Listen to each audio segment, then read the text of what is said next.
Billy, you're on mute.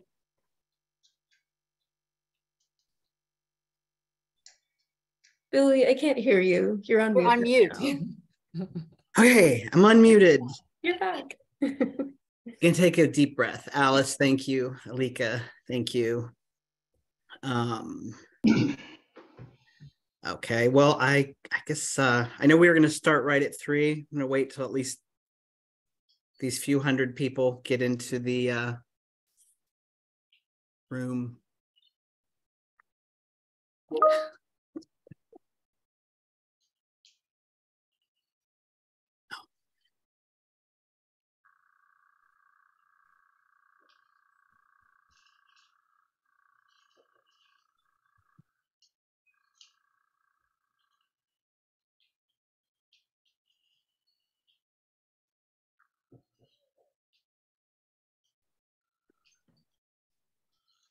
Almost there.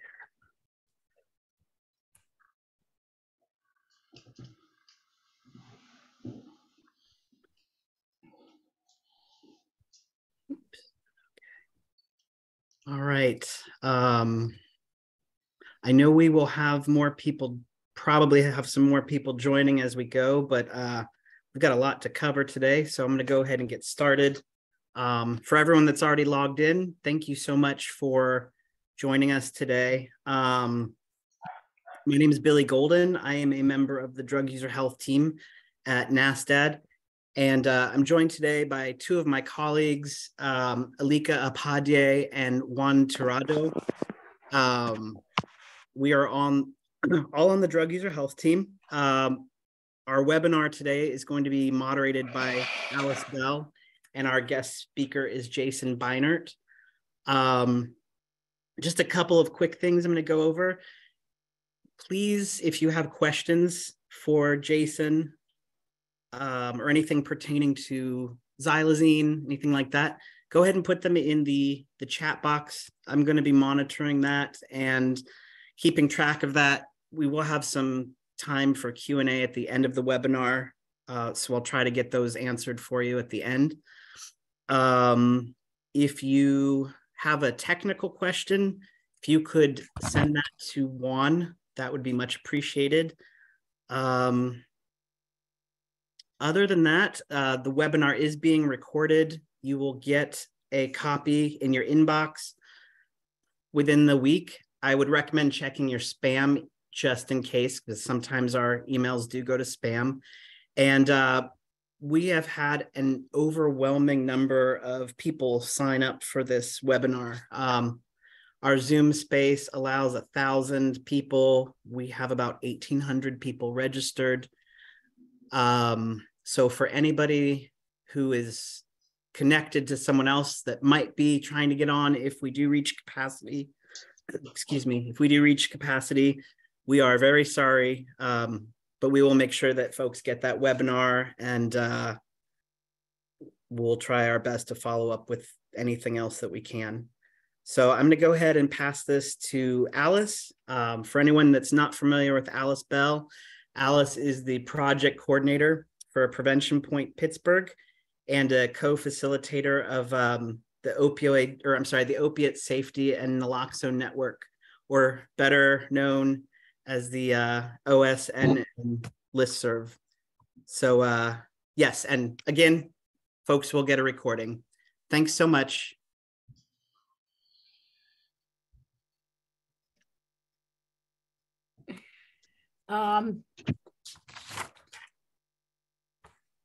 Okay, thanks, Billy. Yeah, we're still seeing the numbers come rolling in. So thanks everyone for coming. Thanks to Billy and to NASTAD for organizing this. And I get to introduce Jason Beinert. Jason and I met last fall at the swimming pool at the Harm Reduction Conference in Puerto Rico. And he has an incredible wealth of knowledge about seemingly all things related to xylazine, although I'm sure he'll have a few things today that he's like, that's something that I don't know anything about, because he always does that. But yeah, he's got an incredible wealth of knowledge. Jason's been a nurse for almost 15 years, and over half of that doing wound care, starting at the Johns Hopkins Advanced Wound Healing Center, working with infectious disease and dermatology doctors, where he gained a lot of experience that's outside of what's the typical experience for at most wound care centers or most nursing experience. And he also worked at the Baltimore Needle Exchange. And since 2019, he's worked for Voices of Hope, which is a peer-led organization that began as volunteers walking in the communities they use drugs in, offering naloxone and connective services for help. And over time expanded from just working out of backpacks to include on-site buprenorphine, methadone, wound care. And over the past 3 years, he's gained a lot of experience with the prevalence of wounds increasing significantly. The drug supply in the 2 rural Maryland counties where he works comes directly out of Philadelphia. And he has the advantages of also having drug checking capacity. So he knows that almost all the wounds that he's been treating are in people whose drugs contain xylazine. And the way that his team works allows him the opportunity to take his time with each person and learn from them and from their wounds to develop a better understanding of the process involved in healing. So he's with us today to try to share with us some of the knowledge he's gained. We've seen 3 big areas that xylazine seems to impact: complicating opioid overdoses, often creating horrific wounds in people who use it, and because it can cause its own physical dependence, making withdrawal from opioids much more complicated. So Jason's gonna hit on these 3 areas, which will probably end up overlapping and intersecting. As Billy said, for people who are still getting on, we're gonna save time for questions at the end, but since it can be hard to remember what you wanted to ask, feel free to go ahead and put your question in the chat as we go, and Billy will kind of condense things at the end, and we'll try to hit on all the big areas at least. And if there's anything that Billy sees that's like screaming to be, you know, we've got to talk about this right now, he might break in at some point. And just to, again, say for people who are just getting on, we've got so far a little over 750 people on the call.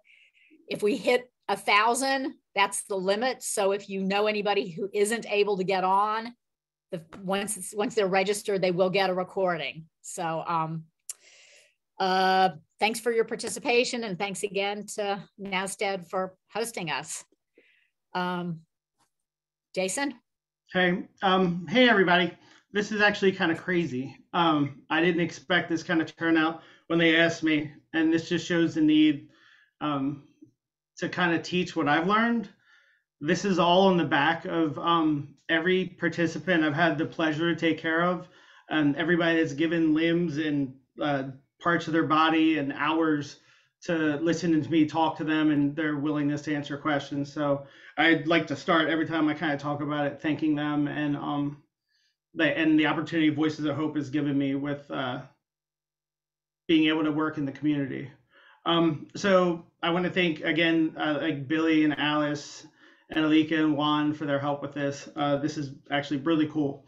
So one thing I want to start with the complications from withdrawal. This is kind of the xylazine, like what now kind of talk. Hopefully everybody understands now that it is an issue. It's appearing everywhere, and it's kind of mucking up our drug supply in America. For the longest time, you know, people sought out single stream drugs, just one type of drug. They went and got their heroin, they went and got their speed, their meth, their coke, that kind of stuff, their ecstasy or their E or whatever. And rarely did they mix it. You mix your drugs, but you don't mix your addictions. And in medicine, that's fairly simple to deal with. You deal with one type of addiction in a certain way. What xylazine is now done, it's added a second addiction to the mix. and it's complicating treatment. It's complicating withdrawal symptoms. They exacerbate each other. And everything I'm going to share in this talk is really off the backs of people that shared it with me. This is all just observational, correlational kind of stuff. This is what's worked for me. It's based in the science that I understand it to be. I operate kind of solely, so take it with that. It's meant to be a guide, not hardcore facts. So in terms of the withdrawal, I go back to one of my participants that shared with me. His fear of withdrawal isn't the opioids. He'll put himself through abstinence at home up to 48 hours is as long as he's made it, but his blood pressure is affected. He starts getting headaches. He's been taken to the hospital in a hypertensive crisis before, where they had to give him nitroglycerin IV to break his blood pressure. And before we really knew what it was, this happened before I came around dealing with this young guy. They just thought it was his body. They thought it was, not the opiate or the opiate he's using. What they come to find out, though, after we started doing the drug testing, because our state is lucky to have that option, the Center for Harm Reduction Services at Maryland provides that for us.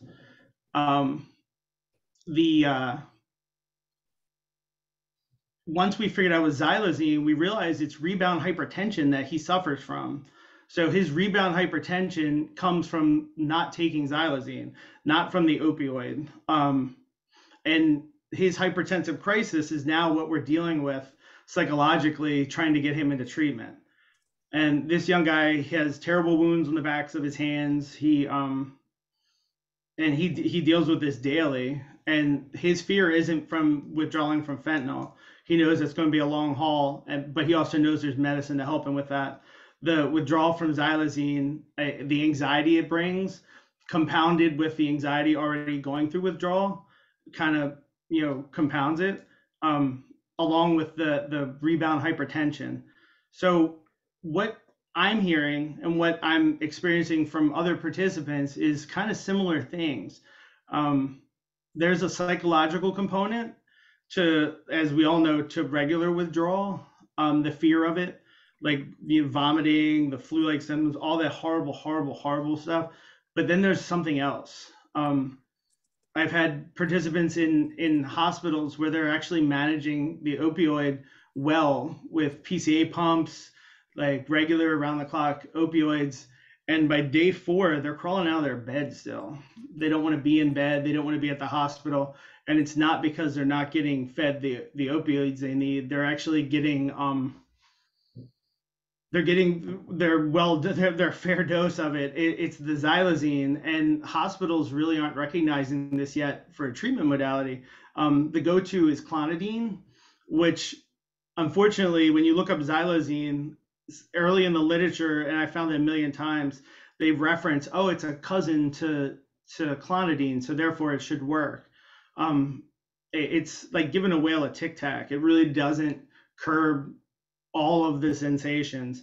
And it's not a good frontline medicine in a hospital setting for folks.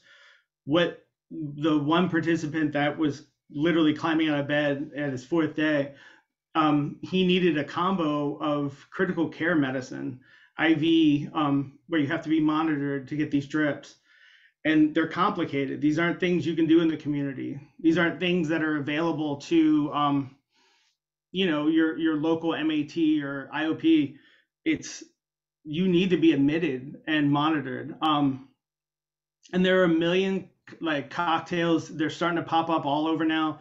The addiction medicine, whatever you want to call it, like the specialty for doctors, is starting to make public some of the providers, some of their cocktails they've done. But it's really it's off-label use of these medicines. And it's doctors willing to take a chance using these meds to kind of curb the blood pressure on top of the anxiety, on top of there's a psychological component to the withdrawal. everybody's starting to like more and more people that now I'm asking specific, really hard motivational interview questions, like specific kind of beelining for things. There's some medicational, like when you stop taking your psych meds, like the head zaps, the hair's tingling. These are things that I'm hearing more and more people say. And digging a little deeper, xylazine is also a relative to some antidepressants as well.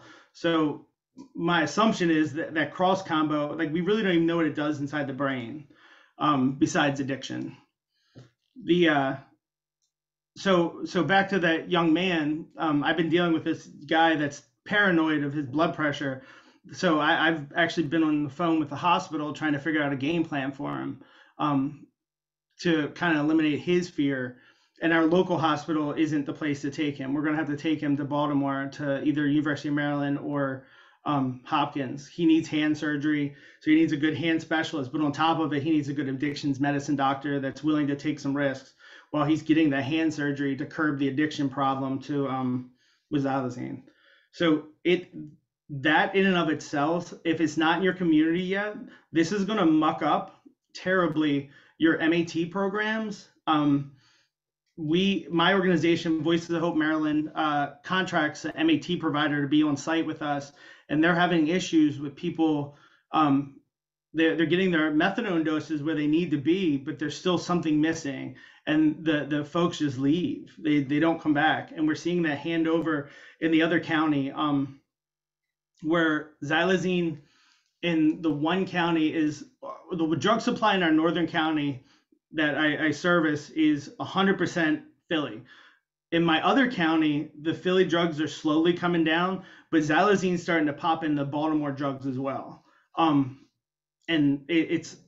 that's the scary thing. MAT providers are starting to reach out and they ask, like, what's the solution? And I don't have one. Alice said, there's a lot I don't know about, and that's one of them. Jason, just kind of looking at the chat, scrolling by and seeing lots of things that, people saying, heard clonidine is what you prescribe, heard benzos is what you prescribe, what do you prescribe, that kind of thing. Maybe before we move into the next section, just kind of like, obviously the answer is that it's really complicated, but kind of, talk about what kind of combinations you're seeing people have any success. So the most successful, and the one that I can speak to testaments to, was the boy who left the hospital needing an amputation with bones sticking out of his arms. The combination that kept him there and comfortable was clonidine, a PCA pump, which is a control pump that you can give yourself opiates, a basal rate of that, so it gives you constant opiates, Precedex, which is another relative to xylazine. It's a alpha sedative that they use for procedures and a lot of cardiac stuff, and a ketamine drip. That combo was kind of was his go-to. I'm sure there's plenty of benzos and clonidine peppered all through that too, trying to find the sweet spot.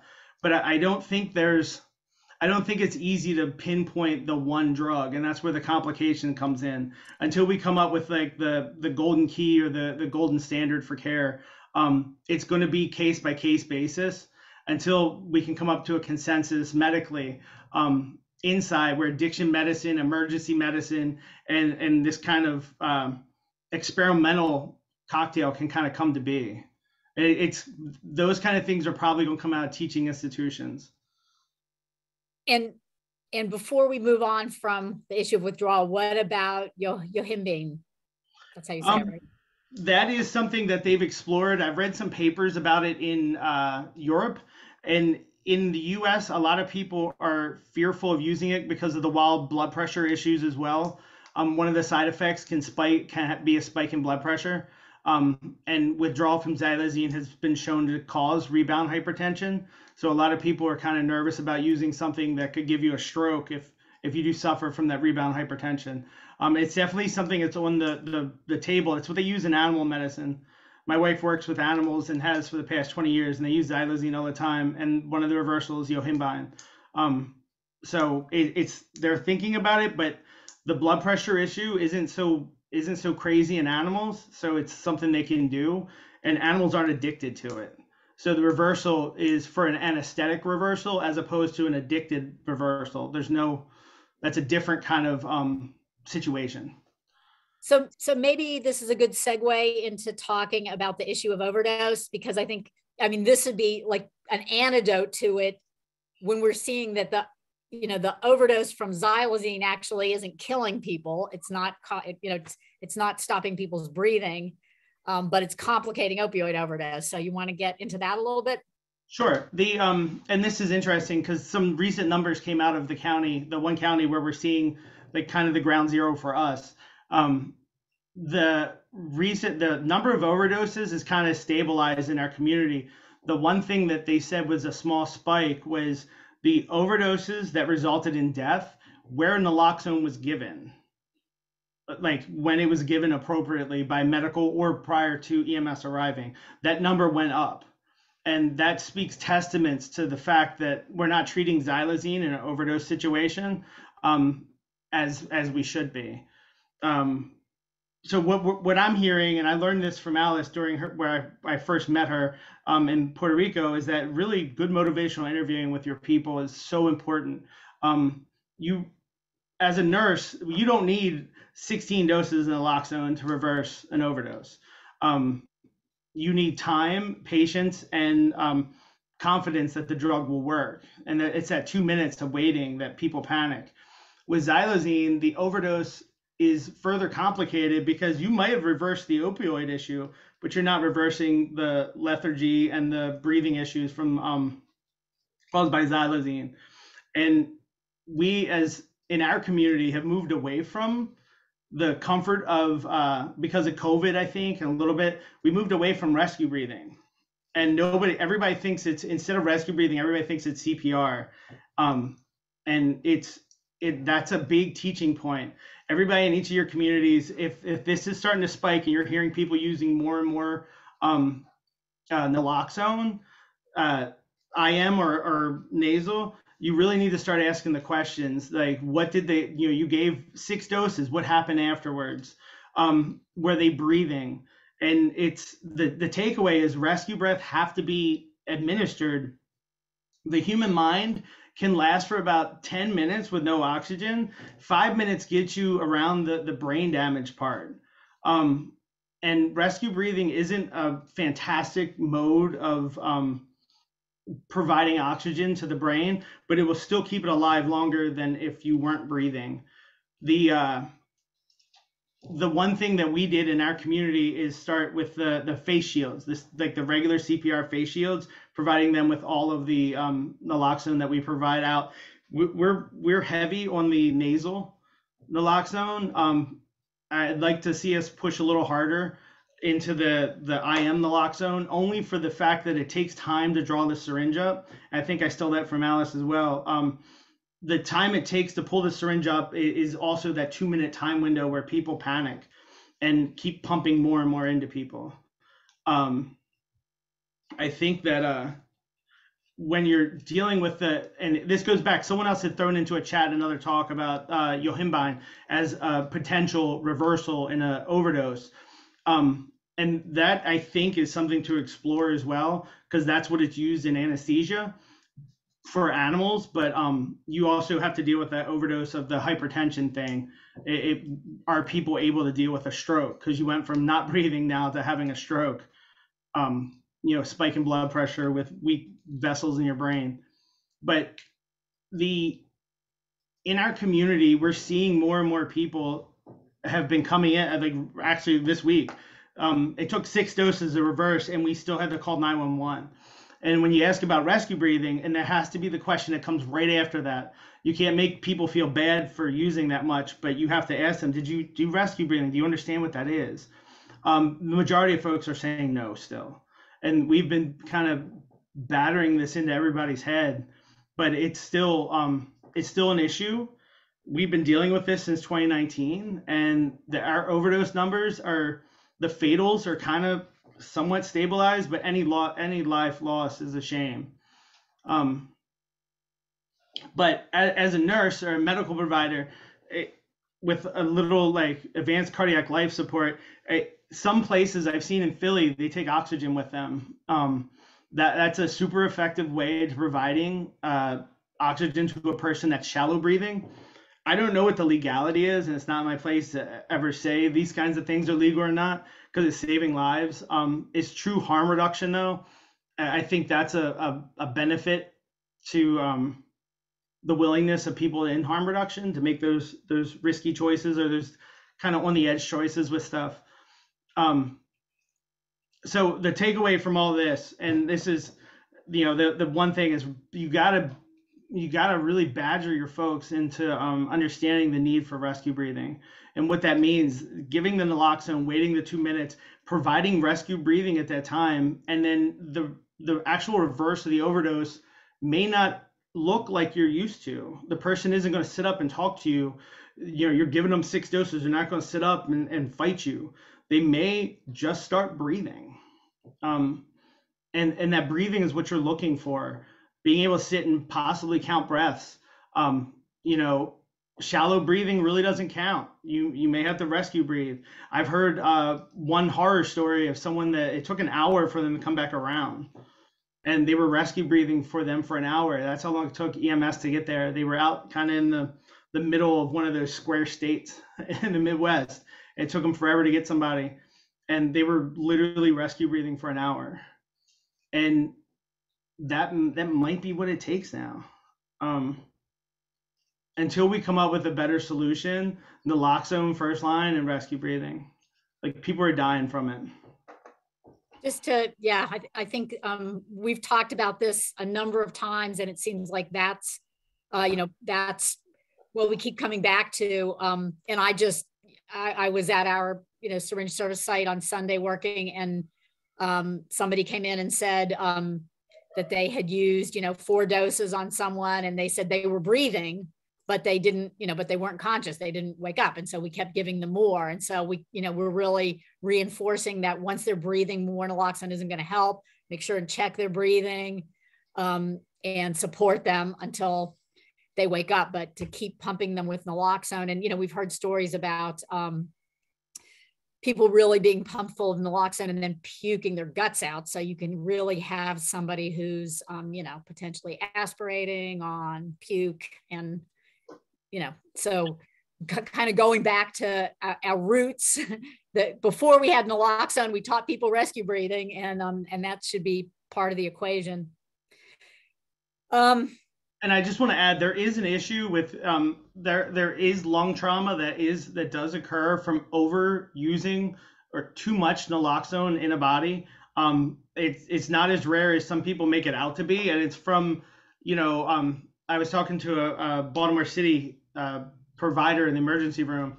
What happens is your friends give you a couple doses to keep you alive or whatever, and they split. EMS shows up or the police show up. They give a dose or 2. EMS has to give doses. You're still not awake. They start bagging you, breathing for you, and then you end up in the emergency room where somebody, thank God, recognizes that, hey, look, the overdose is, you're through that part. It's just the xylazine needs to wear off. And what they're finding is there's actually lung trauma similar to stuff you get when you're on the ventilator too long. It's like a barrow trauma to the actual lung lining, and they're linking it directly back to overuse, like getting too much. Your body's going through this extreme stress state. You're going through withdrawal. You're putting people into precipitated withdrawal, and they can't move. So anybody that's like a peer, anybody with lived experience has been through an opioid withdrawal, imagine doing that without being able to move your body. So you're suffering through it and you can't move. And that's kind of what we're doing to folks when they're getting 10 doses. So best practice, breathe for them. All right. Willie, you got something you want to say? Yeah, I'm doing my best to monitor the chat and hear what Jason's saying so I can ask any timely questions, but I'm failing. So I'm sorry if you said this, Jason. There was a quick question. Would you also recommend chest compressions, like if someone knows how to do them? No, chest compressions are really meant for CPR. CPR is when your heart stops. So rescue breathing is really just for shallow breathing. They would have a pulse. If they didn't have a pulse, you have to do CPR, and that would be chest compressions if you know what you're doing. But if you don't, an overdose that is breathing with a pulse does not need chest compressions at all. You're not going to improve circulation with that. And that's, that's consistent with what harm reduction programs have been teaching for years. I mean, we tell people do rescue breathing. We teach people to do rescue breathing. If you also want to do chest compressions, great, and if you are only comfortable doing chest compressions, it's better than nothing. Mm-hmm. So maybe it seems like a good time to transition into talking about wounds. But I've seen a few questions about, I mentioned in the introduction that you have access to drug checking. And so that people have xylazine in their drugs, and people are asking, how do you know that? Do you want to talk just a little bit about the drug checking system you have access to? I have no clue how this originated, but the state of Maryland, through collaboration with the National Institute of Standards and Technology outside of DC, that's our federal lab that kind of sets the standards for every measurable thing. They somehow are in cahoots with each other. And I believe it's through probably one of the connections through Johns Hopkins or University of Maryland. But we collect empty bags, purely empty. A Ziploc is fine. We take a swab it, do a little computer stuff, put it in a red envelope and mail it to them. In about a week and a half, the results are published online for the state of Maryland. Originally, we were part of the pilot program. And because we have like you said in the beginning, that boots on the ground kind of backpack model, we've been in the community since we started. I've been with our organization, 3 years, but it's been around for like 10. So we have a lot of good rapport. So people are giving us their empty bags hand over fist. And what it's showing is they do DART spectrometry. So basically they put in a little solution, put it in a machine, vaporize it, and then they see the peaks and valleys. It's basically the DNA or the fingerprint for the drug supply. If there's any adulterants or additives or unknown substances, they do further testing to see what that is. So we've seen everything from cathinones, which is like bath salts, pop up every once in a while. Lidocaine, which I will touch on in a little bit, why that's weird. Obviously cocaine. I would say 99.999% of our samples all had xylazine. Some of our meth is coming back with xylazine. We've had bags come out of Philly with nothing but xylazine, no fentanyl whatsoever. So that drug checking is that was key to making this story more valid and us being able to kind of put it forward that this is what's in the drug supply. There's no kind of battling with it. There's there is development of some lab testing for in-hospital stuff, and there's also some dipstick testing that's going on now. I'm not really sure the full logistics about it, but I know there's a lab somewhere that's doing I think they're doing urine and swabs in the mouth for living folks. But there's a post-mortem blood test also that coroners can do. So, and people are asking about xylazine test strips, and other people have mentioned that that is something that is being worked on, and we're sort of assuming that it's coming soon, but what soon means, yeah, we'll see. The sooner the better, though. Okay. We're another thing. Somebody mentioned something about crocodile. There's been a whole discussion recently about that. I think that what's happening, crocodile is actually not something that's ever been confirmed in the U.S. I think there's 4 confirmed cases, but they were so isolated, unique, and one was questionable, I think, is what the final consensus was. It's something that was developed in Russia and Eastern Europe when they didn't have access to heroin, didn't have good access to heroin. And so people were using codeine to make desomorphine. In the US, fentanyl is super available and super cheap. So there's no reason for people to be using codeine and mixing it with gasoline or kerosene. It also would develop into like a kind of a goopy liquid with a gasoline smell that would be very identifiable. So it's unlikely that people are accidentally, unknowns to them using crocodile. But there's a lot, we're seeing a lot of wounds, and people think, oh, wounds, crocodile, it's probably xylazine. That's the most likely answer. So on that note, why don't you get into wounds, Jason? So I love wounds. I think I was born to take care of them. So, and this is interesting. This does segue into that. The other day I was sitting, I got a message from an unknown number. And it was someone had provided my cell phone number to a doctor in Minnesota, and it was a xylazine wound. It was literally, I just got a picture of a wound on my phone. And it was a xylazine wound. They didn't know what it was. They just wanted verification that if that's what I thought it was. And yes, I did in fact think it was a xylazine wound. So that means it's spreading a little bit. And on the OSNN, you see people like, I think this might be, but maybe. And because of that networking and the tight-knit communication and harm reduction, we're slowly piecing together like a little web of xylazine wounds that are popping up across the country. So with wound care, this gets really complicated because we don't know why it causes wounds. And everybody wants to know why. I mean, everybody asks the questions like why, how, like all those things. The why is really up for debate.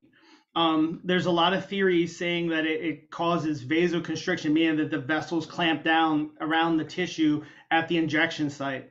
So that would imply the drug's coming in contact with the tissue, either through a leaky shot or on the outside of the barrel. And then with the theory that it only causes a vasoconstriction, that would be the wound forms there. What we're finding though is the wounds form everywhere. You're getting wounds if people are snorting it. You're getting wounds on your legs if you inject it in your arms. You're getting it on your arms if you inject it in your legs. I personally have a couple of participants that think they're going crazy because they think they have bugs, not meth mites. They're solely because they'll inject and they'll get wounds around the injection site that you can see the injection site, but you can't. There's no wounds, there's no injection around where these wounds are forming. And that they're not injection sites. So one of the weird kind of side effects of this is it causes wounds elsewhere. And with this, I've realized in the past week that after talking to some other groups, everybody talks about these monster wounds, these nightmare wounds, the wounds that cover full arms and legs. The thing that I'm realizing, because I'm here to tell you, you can treat this in the field. We do it all the time. If you catch the wound before it becomes an issue, when the wound forms initially, if you start treating it then and not letting it become, a monster, and some good hygiene habits, you can actually forego some of the larger problems. And I know that a lot of people are only seeing these horror stories online. It doesn't need to get like that. We have people that are functioning with quarter-sized xylazine wounds, and we're treating them and healing them. And the solution is, I wish it were something complicated or I could patent it. But what I've come to find out, and I've traveled to another organization in Philadelphia and had the opportunity to work with another nurse, that we never shared our nursing secrets, but she was using the same stuff I was, almost to a T.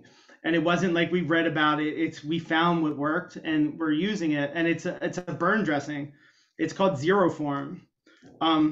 It's not patented. It's old as the hills. It's linen. It's like a fabric with Vaseline and something called bismuth. And people have asked, what about poor people that can't afford this? We've tried Vaseline on t-shirt material. It keeps the wound bed moist, but I think there's something with the bismuth that helps. I'm not 100% sure. That's something a lab would have to figure out. But the t-shirt soaked with Vaseline is okay, but the Zero Form is like almost perfect for treating these wounds. And that'll treat them all the way up to the big monsters. And it's safe, easy to use, and easy to pack around. But with not knowing why the wound forms, there's no real quick antidote that we can put on that we can like coat it with and to see if it helps.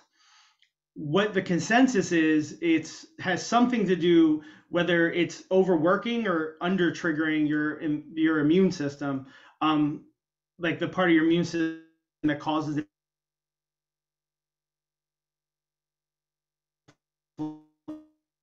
inflammation and stuff. The dressings is another one that a lot of people use. I don't prefer Meta Honey. That's not my number one choice, because you're giving basically honey to people that might be homeless and have an insect issue. It's I don't know, and it's somewhat more expensive than Zero Form. But these wounds form. They initially start as a little purple spot. They can be injection site, they can be around it. The spot will grow over the course of probably 24 hours and still not be open. It looks like a bruise with irregular borders.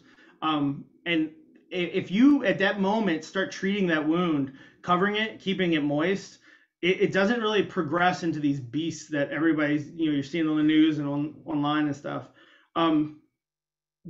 I basically, like, I'm a wound care nurse. Like, I did the certification, worked in weird places doing weird stuff. And the tenets of wound care are really simple. Civil War simple. It's moisture. You have to keep the wound bed moist. Temperature regulation. You really don't want it to be open to air and get cold and hot and cold. You really want it to be stable. And covered. And in there, clean really isn't necessarily on the top of that list. There's a lot of times where I don't, and this is gonna, if there's any doctors or whatever, I don't wash a lot of the wounds. We don't have that opportunity, and they still heal. And that was mind blowing to me as a nurse coming out of a hospital where everything has to be scrubbed or washed, and you use a HIPAA cleanse and all these crazy cocktails and antiseptic cleaner, and I'm not washing some wounds and they're still healing. And it's because I'm following the other tenets, the really simple ones. The majority of these wounds don't get infected. That might just be my luck in the communities I'm working in. But we have the same level of homelessness. We have the same, unsanitary conditions. People are living in the woods. We're all the benefits of rural living with less than an hour to Philadelphia. And we're along a river. We're the top end of the Susquehanna River in the Chesapeake Bay. So we have a lot of waterways. So there's a lot of unclean situations, and we don't have a ton of infections. And I think it's simple, wash when you can, and in the old tenets of covered, moisture balance, and temperature regulation. And we're not growing these wounds to be big and bad anymore. There's a few people, and that's where you're going to run into issues in your communities, is that, and this is where I said about the lidocaine, where it kind of comes in when we did the drug testing. Lidocaine's a weird drug to have in your fentanyl xylazine mix. And one of the things that that took me by surprise, that was really kind of eye-opening to me, it was the fact that people, when they have a big wound, feel like they don't have veins anymore. And what they'll do is they'll inject into the wound bed or the edges. If you react to xylazine, all you're doing is killing the bed and the edges.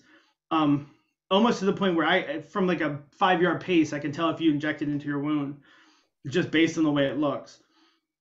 And the addition of lidocaine, that's an expensive drug to add to your drug supply with zero purpose. It irritates your heart. It's a lot of weird things involved with injectable lidocaine. The only thing, and when I was lucky enough to share that with a provider, and their ears kind of twitched a little bit too.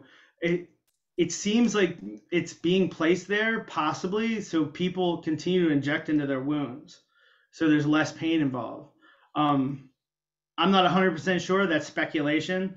Like I said before, this is something I don't know, but it's a weird thing to find in the drug supply. It's also been in our Baltimore drug supply. There's other anesthetics that are easier to come by, especially if you're mixing drugs like cocaine. For numbing, lidocaine is just a weird drug to add to anything. But as far as the wounds go, recognizing them early and actually communicating with your participants is key to stopping this from becoming a big issue. So when they recognize these wounds is before they open, when they're still, they form that little blistery kind of thing, is dark underneath, like a quarter size, maybe a little bigger. The key is not letting that dry out. The old wives' tale is, it needs to be open to air. Anybody with a grandmom that ever thought, let the air hit it at night, is the worst advice, and especially with these wounds. Early on, there was a lot of talk about the potential of, and this came from more of the providers. I think they're a bit detached from our community, that it's from picking. And I don't believe these wounds are from picking. I've seen people pick their wounds, of course. We also, along with fentanyl and xylazine, have a methamphetamine problem. There's an awful lot of picking that goes on, but that's unrelated to these kind of wounds. My back experience working at Hopkins, I had the privilege of working with some autoimmune wounds, and these, my gut feeling when I first saw them was these look similar.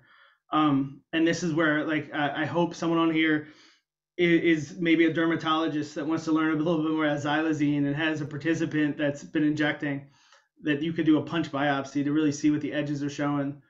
Because I would love to be able to come up with a simple treatment beyond what I'm doing that's more effective. But with the wounds, you'll find participants I have where they're on all four limbs. If you start seeing people with them on other limbs, you really got to, like, talk to them about give that limb a break, let it cool off. What happens is, and this is a theory, not fact, the inflammation, the inflammatory factor, whatever's causing that wound, if you're injecting into it, giving it a break, you still may cause some inflammation, but using another limb is safer, and to rotate your limbs. I know that's advice for a lot of stuff, but making sure that this is, like, you're adamant about this. This is a difference between someone, absolutely having to have an amputation, or being able to circumvent that. The kicker on the back end of all this is everybody heals really well, which is bananas. I didn't expect that to be a thing. I thought these wounds were going to be complicated, and once you get through that initial stage and that blister, if you keep that moist, the wound heals relatively quickly. If you don't keep it moist, what happens is the tissue underneath dries out, and you end up with what looks to be a cork or a plug, quarter, $half size initially. The edges where they were uneven become even and round. And what happens is, and it appears to be, these wounds all of a sudden get deep. The outside, almost like a callus on your foot, if you don't take care of your calluses, they kind of form like an iceberg and push in. These wounds do the same. And keeping that hard on the surface, people think it's a scab and it's going to heal. I've had participants with the same quarter-size scab that refuse to keep it covered for 7 months. There's no infection. It's just a big dead piece of scab that's on their body.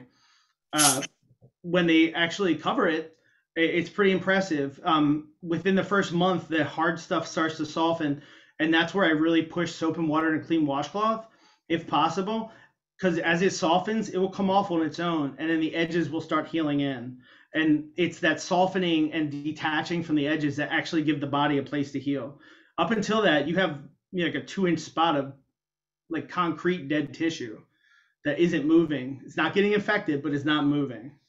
I'm trying to think of the other stuff with I've seen some infections with folks that are living out in the woods, and they're passing along with each other, kind of staph. You start seeing it on some people's faces and hands. They ask you about rashes and stuff. It's really a staph infection. I've seen that go crazy in these wounds, but they weren't the originator of it. And there's a lot of talk of the infective process with these. Like, I'm a firm believer that there isn't so much an effective process as much as just a destructive and a healing process that's stalled. The infective process is kind of negated by the way that the stuff actually works inside the body. We have, and I've been lucky enough to have the opportunity to have a participant that I don't know if you saw it, but he was the guy that was in the Wall Street Journal and with us about it. He was willing to share his story with them. And right before we did that, the reason he was so positive about sharing it, we figured something out.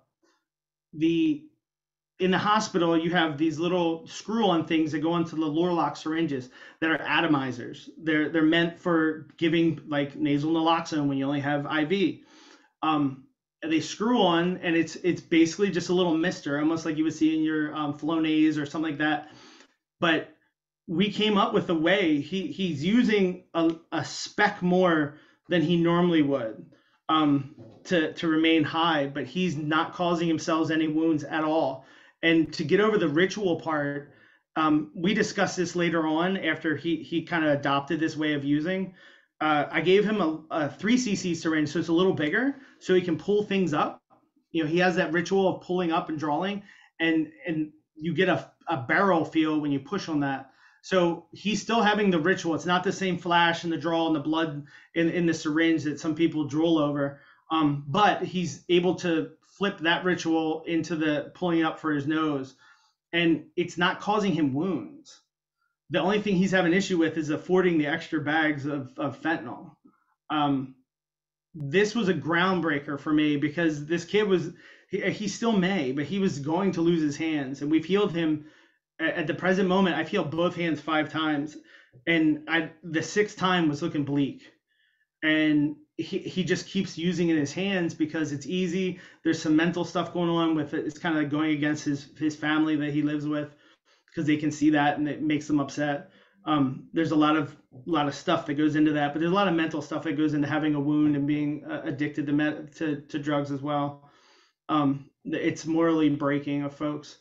But using his nasal, the atomizer, was literally a game changer. He's from the week that he used it, we got about 1.5 inches healed on his hands, all circumferentially, using the exact same dressings. Zero form, I put a pad behind it for absorption, and then just wrap it with gauze or Coban, which is sticky gauze, and that's it. And we're heading to healing him and maybe getting him into treatment. And like that's why wounds are if they're not already in your community and xylazine's starting to hit, what's going to happen is I meant about the treatment part earlier. Wounds stop you from going to treatment too, so you can't get into treatment facilities with wounds. I've been lucky enough to work kind of closely with some local provider that has a harm reduction core. He's got a feather in his cap for harm reduction, and I've been called in to do wound care at a treatment facility. Not sure of the legality of it, but I've done it, and the people have graduated sober, living a good life with a healed limb now. But in every other situation, they get sent to the emergency room, then sent home because places aren't equipped to deal with these wounds. And what we're finding is people that want to get treatment are now being told no. Like, I know you want to, I know it's in your heart, I know you're done, I know you're broken, I know everything is ready for you to get into treatment, but you got this big hole in your leg, so you can't go. Well, what am I supposed to do? Well, there's no place to go. So they go back to using again. Jason, I just, some of the things that, are kind of flying through here that I just want to like recap a little bit. People have, questions about like using bleach on wounds. Sounds like that's a big no. That, what you've said is that the vast majority of these wounds are not infected. Correct. That they're, and so keeping them covered is the number one thing. Keeping them covered and moist is the number one thing. And obviously treating infection if it appears, but looking for the standard signs of infection, just to kind of re-emphasize that. One of the most beautiful, like my background gave me the opportunity, and this is why I thought it was important to mention it, to work with infectious disease doctors at Hopkins. And the craziest thing was they rarely prescribed antibiotics because the body treats itself. And by bolstering it with antibiotics, you're actually kind of defeating the body's mechanisms. And I think that's where we get into a lucky like the one lucky streak we have with our participants is that they don't really seek medical care often. So they're somewhat antibiotic naive for the most part. And I that ability to understand that not everything that's red needs an antibiotic initially that's nursing intuition. That's kind of a learned skill. But that was a blessing. That was something that I still wave that flag highly that I learned back then. And so the best practice for cleaning these wounds is soap and water, right? Plain soap, plain water. It doesn't matter what it is. If they have bottled water, that's beautiful. Whatever kind of water that's clean, potable, if you can drink it, you can wash with it. And you don't need to be crazy when they have an opportunity. I know not everybody's privileged to have running water, but if you have that opportunity, running water is the best. Soap, lather, a washcloth. That's why washcloth is always part of my story. You want that lather, and that softens up the edges and helps debride it a little bit when you're washing it. I always tell people, wash it like you're washing like a 2-year-old that's been playing outside. You don't want to scrub the skin off. It's still delicate, but they might be a little dirty.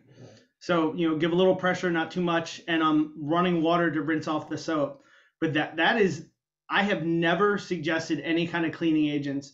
Like Dove liquid soap is fantastic. I wash wounds with dish soap, which is crazy. Because that's all we had, and it needed to be washed. We were in an abandoned, house. That's all we had. But yeah, the bubbles, the soap, that lather, the surfactant action, it surrounds the crud, and rinsing it helps move it away. That's why soap works so well. Please don't use peroxide, and please don't use alcohol. Bleach is another no-no. Those three, alcohol dries the wound out way too much, and moisture is important. Peroxide, although it bubbles, doesn't really kill much, and it keeps the wound too wet. And then bleach is just, that kills everything. Bleach is the bomb that kills new skin cells, the baby skin cells that you're trying to nurture. It obliterates them. So Billy, are you waiting to jump in? Yeah, I just wanted to, if I can throw out a couple of questions. And I'm sorry, Jason, if you did mention this earlier. There have been a couple questions about silver nitrate. Is that? So, silver nitrate is something that for medical providers, it's been used before for its ability to kill bacteria. Silver nitrate in and of itself is meant for hypergranular wounds and burning the edges of a wound. It's not my go-to. There's also another product. Uh-oh. We can hear you. Okay. There's another product called silver alginate that is it's an absorptive material. Aquacell, I don't like using brand names, but Aquacell is the one I go to. It's a hydrofiber. It absorbs moisture, but it actually keeps the wound bed moist. That's the only other thing like that. But as far as silver nitrate itself, no, I would not use that. That's really meant for other types of wounds.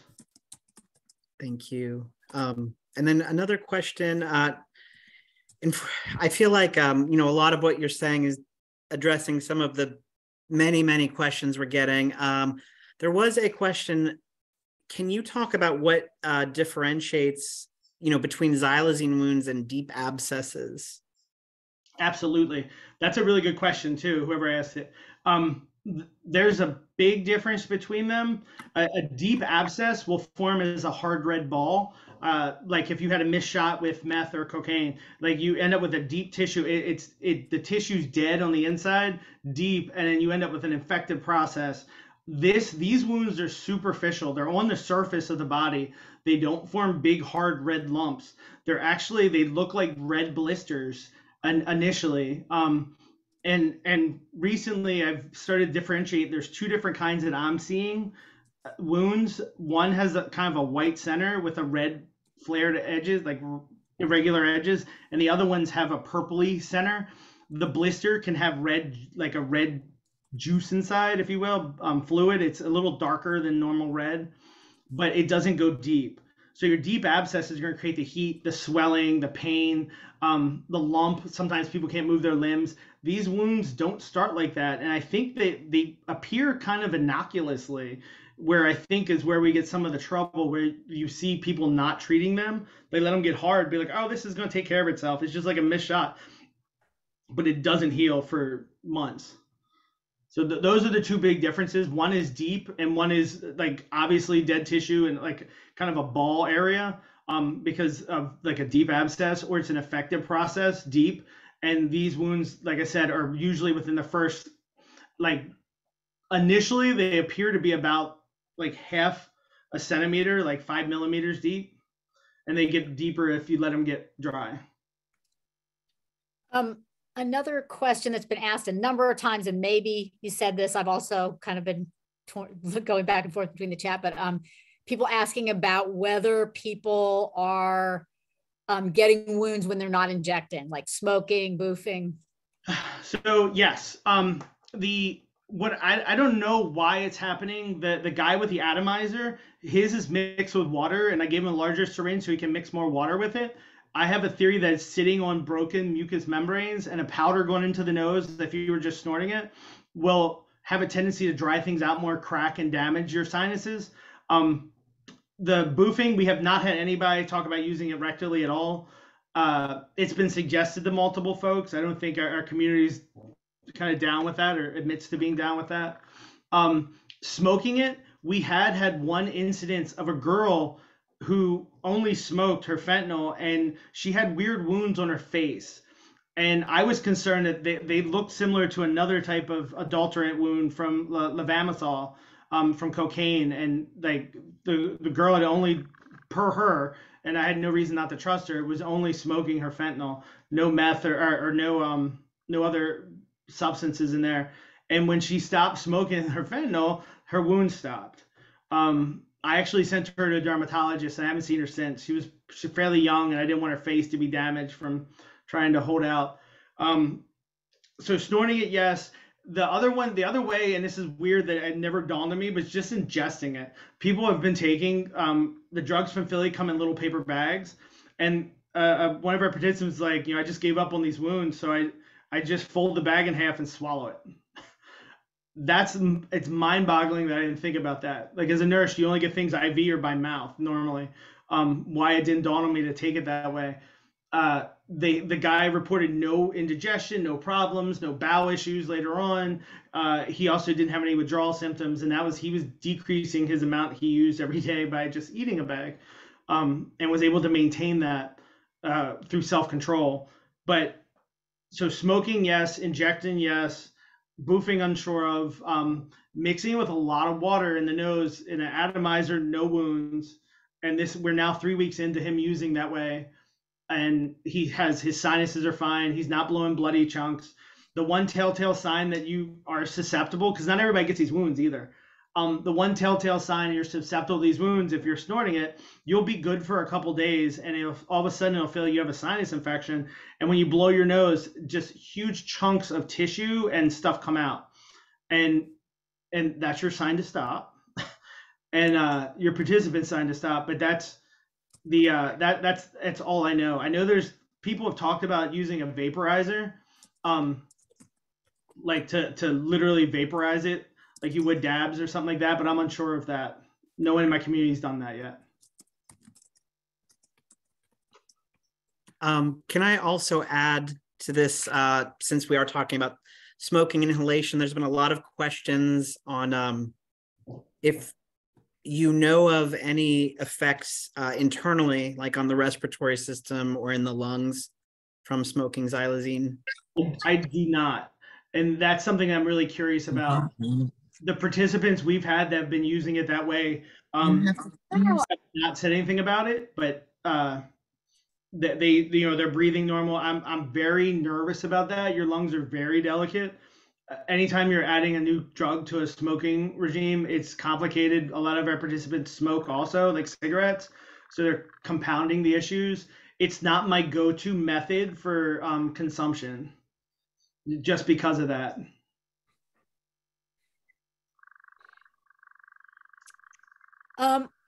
I just wanted to say I'm seeing people putting a lot of questions in the chat that are things that you've discussed sometimes a couple times. So I encourage people, if you don't get an answer to your question, go back, listen to the recording again. You might have missed it.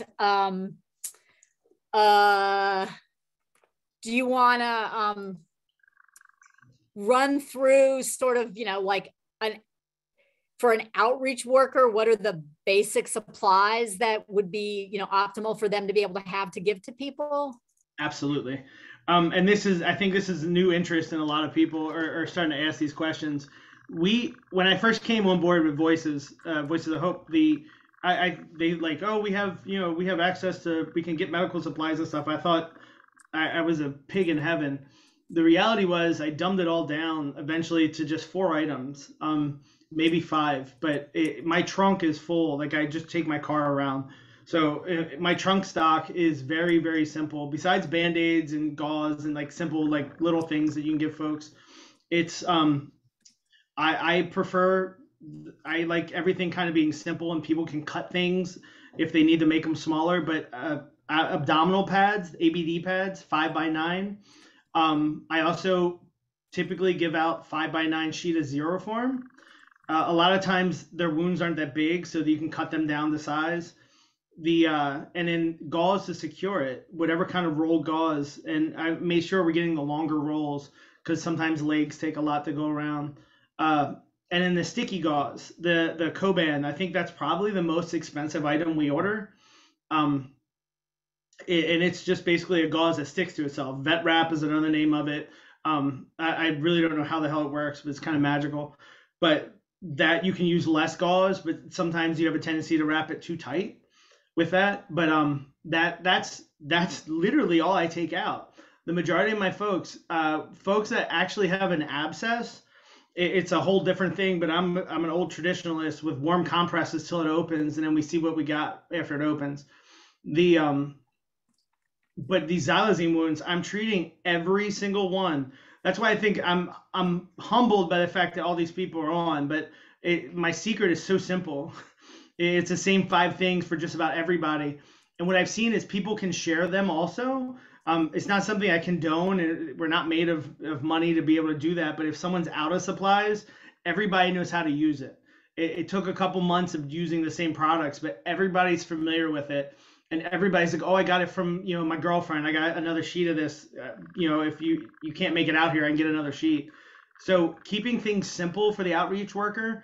And really it's that communication with your participants. And I wish you could bag that and bottle it and sell it.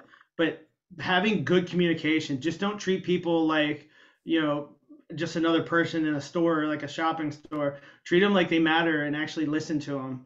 And teach them about what xylazine is, make them aware of that it's in their drug supply or could be in their drug supply, what the effects of it look like. And that would be the other tool I'd say I give out to everybody, is early like being able to recognize it early, and also how to recognize the overdose issues. But wounds are simple. I wish I had a magic concoction that made this seem so special, but it's so simple. Jason, thank you. Another couple questions we've seen, and again, sorry if you mentioned this, but you're talking about wet wound care, obviously like the holistic, just cleaning your hands, debridement. You also mentioned how it differentiates from a deep abscess, but would you recommend similar treatment for a xylazine-related wound to an abscess that is on the precipice of bursting or has burst? So I do, if I assess the abscess, I won't give it to people blindly. So if people have a plain abscess and they're getting it open, or it's about to be open, or I know they're going to go home and fiddle with it and open it, with the instruction of a warm, moist compress to keep it draining and open. Once it's opened up, what you run into is the zero form could clog the hole, but the zero form will also keep it moist and draining. So it really has to be dependent on the wound itself. But I have used it before. You just have to be cognizant that it's still draining. And at that point, I would say leave the zero form, the yellow stuff, the Vaseline gauze off, and only use the ABD pad and the Coban, the tight stretchy sticky gauze, because it does squeeze a little bit and it will help continue to squeeze the goo out, the infection, if it is open and has a head that's draining.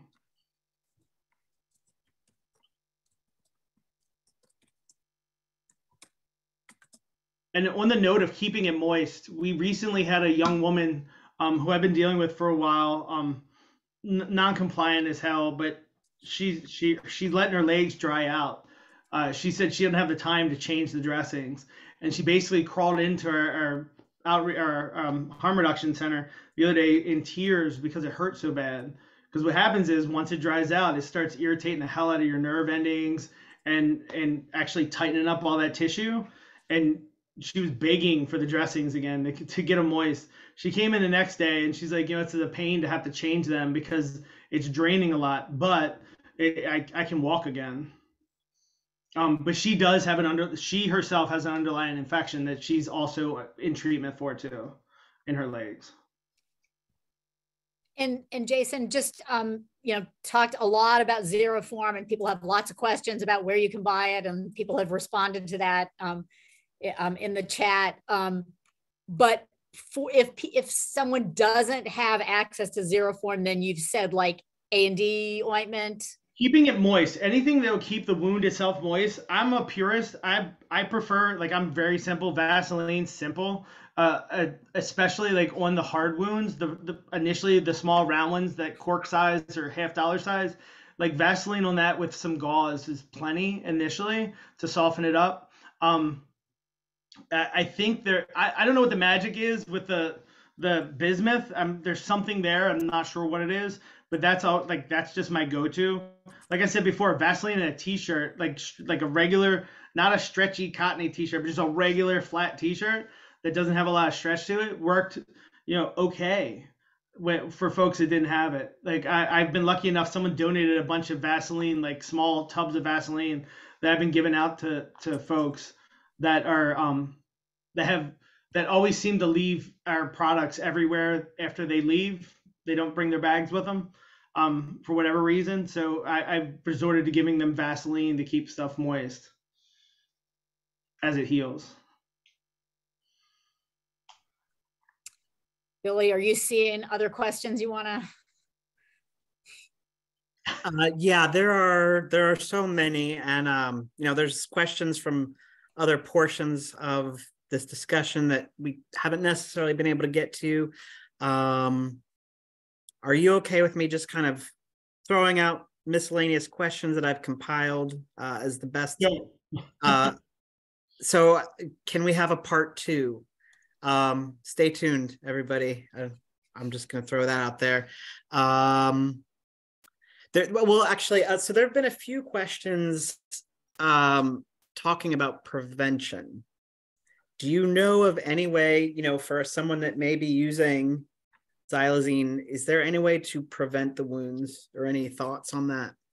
It goes back to me asking if there's any providers on here that know a good research dermatologist.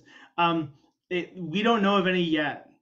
If I have a feeling, if we come up with anything, it's going to be topical and it's really going to be early intervention. But I at this moment, I don't know. The stuff that my mind is throwing forward is risky to use. That's why I'm not saying it. Like, I have some ideas in myself as well, but it's risky skin wise and stuff.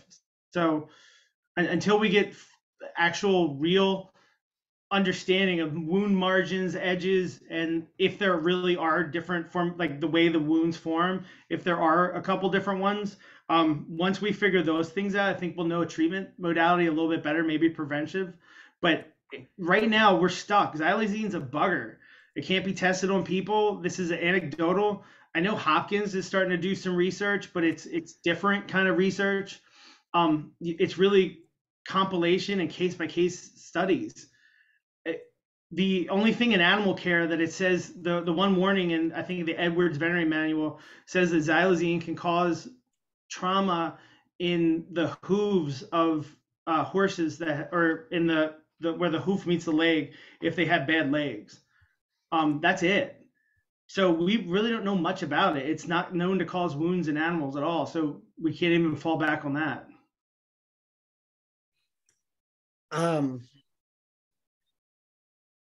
Thank you. And I'm sorry, I'm going to pivot back a little bit to wound care. Just some more specific questions. I'm just going to put two of them together. Would you recommend debriding hard, dry scabs if you do have the proper tools, or just stick with zero form if you have it available?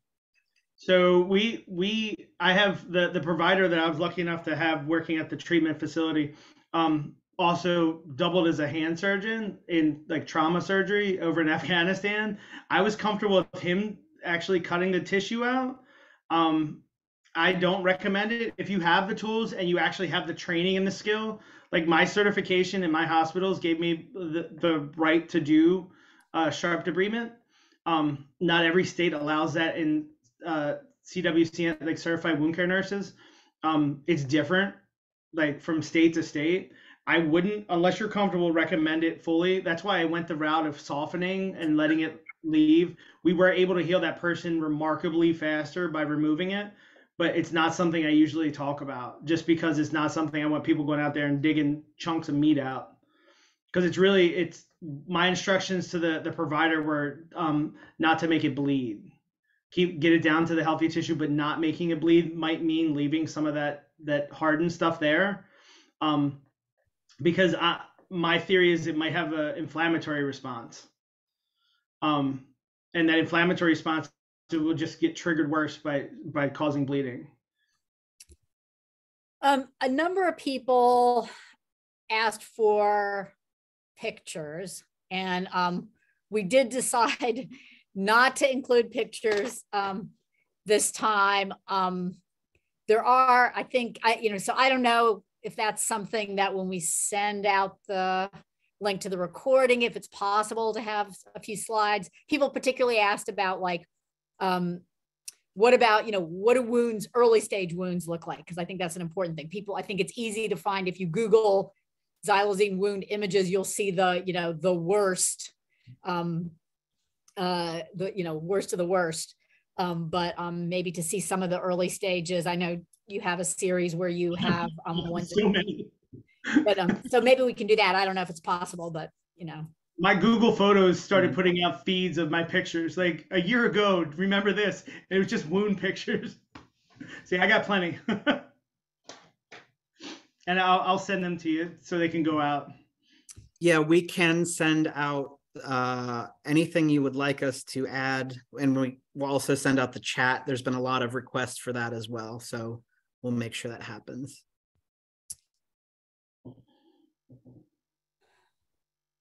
Wow, a lot of information, really a ton of information. It's so much. I suspect that there are going to be a lot of people that are going to be going back and listening to the whole thing again to try to catch things. I want to add one thing, and I've been debating on saying it. We've had a bunch of folks. So, and this could be taken wrong. I don't know who's on this call or not, but a lot of when you go to a hospital with these wounds, a lot of times we've had a participant scheduled for an amputation of a finger, and this was factual. This was proven to be true. They actually met the surgeon. They scheduled the amputation the next day, and they were waiting for a bed, but they weren't administering her psych meds in the ED. They were waiting till she got a bed, and there was a delay, and she's schizophrenic. And the reason I knew all this is because she was actually sitting with a nurse that didn't identify herself as a nurse. She's a care provider provided by a local organization. And she ran into me accidentally while she was getting methadone, and they heard I did wound care. This girl still has her finger. We healed it with the same concoction that I talked about, zero form wrapped around, and teaching her how to take care of it. And it's mind-boggling because she would have been without a middle finger. And I don't hold the hospital or the medical system they're not doing wrong. Surgeons cutters cut. That's what they're trained to do, and they do it well. That's what you want. But I think it's for not recognizing these wounds as treatable. On the surface, they look far worse than they really are. And that needs to be taken with an asterisk or a caveat that they can get terribly bad. But this girl's wound, she couldn't bend her finger because it was big, hard, and crusty. As soon as we got it soft and it started healing, like she's got full function of it. And that's just one of a couple of people that have been told they need amputations. And I don't, like I said, I don't spite the hospital system or the medical system. I just think it's from lack of knowledge or immediacy. Like they want to fix this and they know this is an addict that's going to continue to inject. So the only way to fix it in a safe function that'll get them into a complete sealed package is quick. And that would be amputation, but it's life altering. And unfortunately, I think we're going to see a bunch of it if a wave does continue to occur.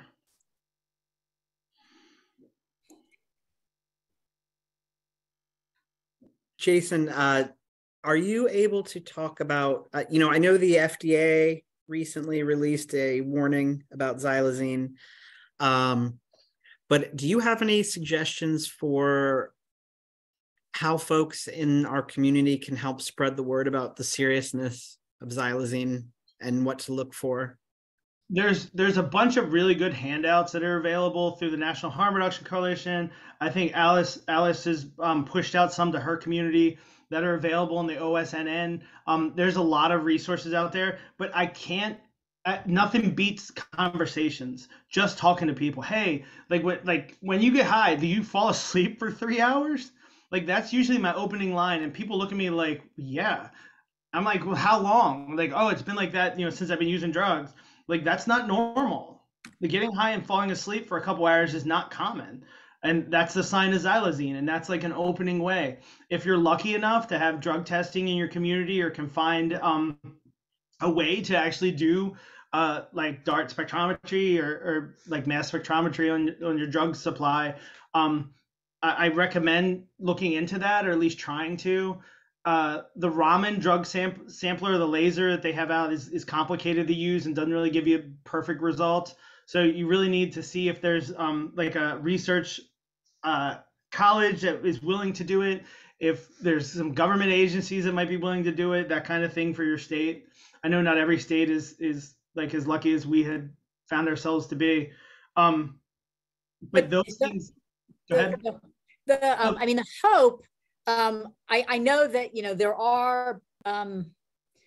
there are xylazine tests, like test strip type things that are out there. I know that folks from the Department of Health in Philly and in some other places as well have been doing, some validation of those. And, we keep hearing that BTNX will be manufacturing them soon. And again, we don't know what soon means. It's my understanding that they're not test strips for drugs do not have to be FDA approved. So it's not like a multi-year process. It could be, within, it's not going to be like 5 years, like to develop a new drug or to, that is, we've been sort of holding out hope for that in places where this drug supply is not already all xylazine.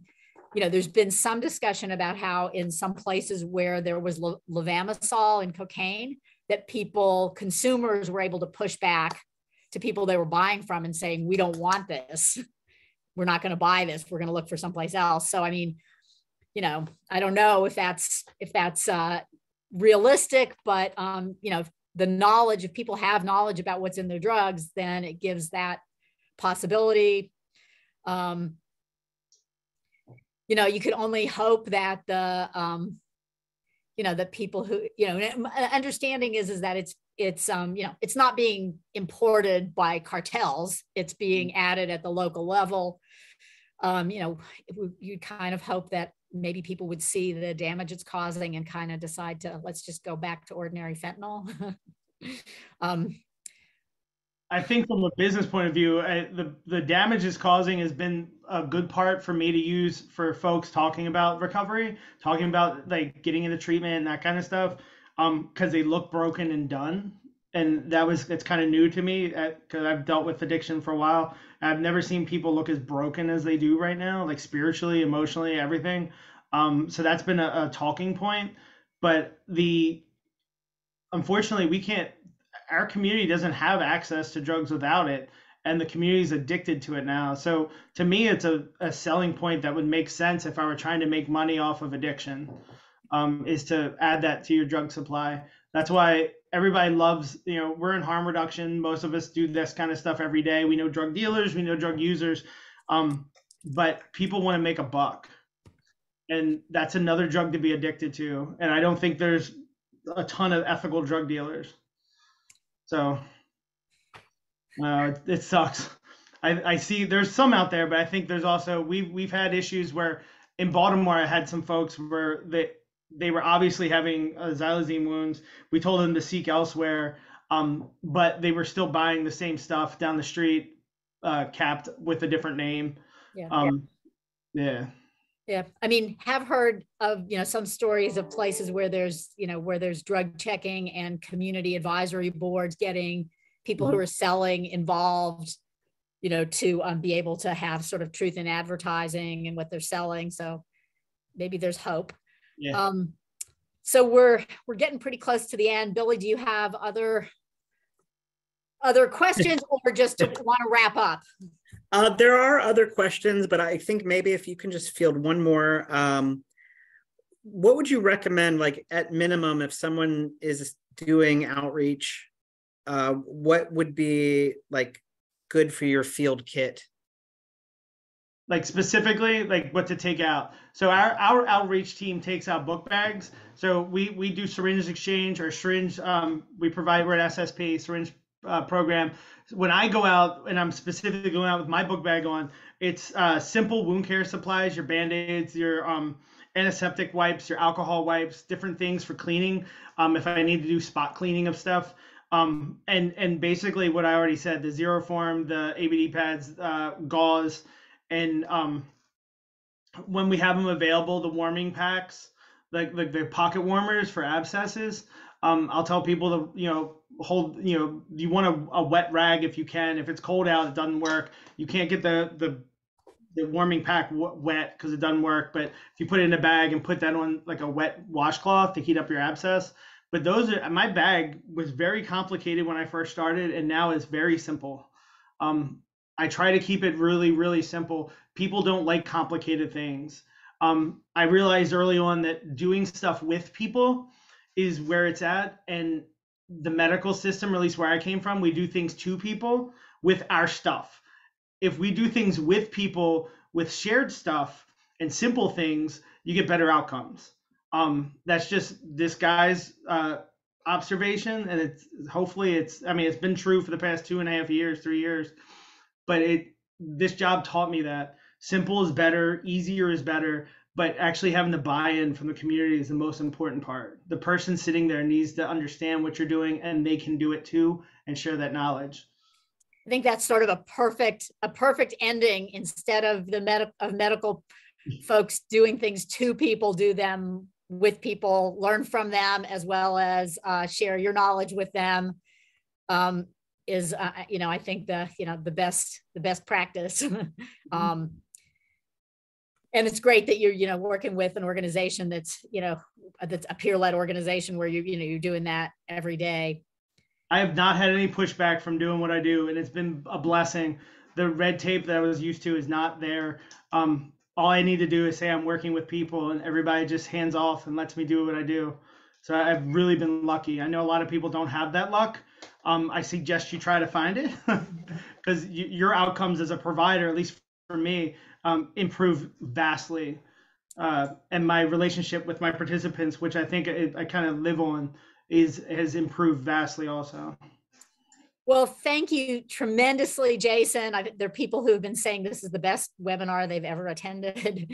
I think we'll wrap it up here. Billy, do you have final comments? Thanks again for putting this together, and thanks to NASTAD. Yeah, again, I want to thank anyone that is here.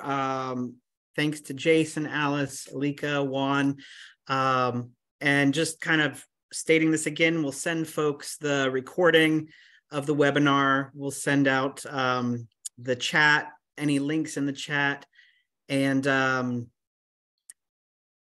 check your spam box in case it went there. And if you are not a member of or if you're not on our listserv, we would update that, like anything in relation to this. Definitely, we encourage you to get on that. But so informative, and obviously a huge need for this information. Thank you. Mm-hmm.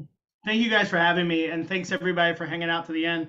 It's a lot of information, and I kind of been carrying this around with me to share it with everybody. So if you guys have any questions, my information will be sent out when Billy sends out the information with the pictures and stuff. So, oh boy, you might be sorry you said that. I was just going to say, I do my best to answer everybody in a timely fashion. And I'm not ignoring you. It's just, I've been busy since Puerto Rico. Yeah, it's been kind of crazy since Puerto Rico. So yeah. I think the snowball's moving faster now. Definitely. Thanks, guys. All right. Talk to y'all later. I appreciate each and every one of you. Thanks, Jason.